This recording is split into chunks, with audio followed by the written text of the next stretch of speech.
Why do IVF results still vary so much, even when everything is done right? The answer might lie in how our IVF labs work. When I trained as an embryologist, IVF felt like a craft. It took years to master, and even when you were doing everything right, results still vary, and this is just because of how complex embryo care in vitro truly is. That's where automation comes in, using technology to support or perform lab steps with greater consistency. And there are two main approaches. The first approach uses microfluidics and 3D printed devices to make the IVF lab more intuitive and reproducible. That's what the team at Fertilis is working on. We're just trying to make the embryology laboratory more efficient, user-friendly. This thing that really came up was ICSI. We came up with this idea of, couldn't we create an array?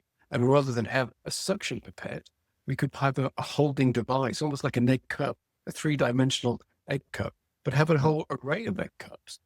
So the egg cup itself then absorbs the pressure when the needle goes in, and it would facilitate, as Jeremy alluded to, automation to some degree, but it certainly would make doing an ICSI a lot more streamlined.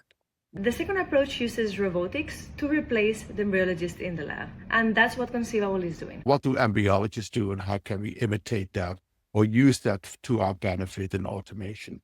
And that's the approach that Conceivable follows. These are two very different approaches, but they're both working towards the same goal, making IVF more predictable, more accessible, and less dependent on where you go. If you want to dive deeper into these topics, you can watch the full podcast episodes on YouTube just by typing Fertility Frontiers. The future of IVF isn't far away.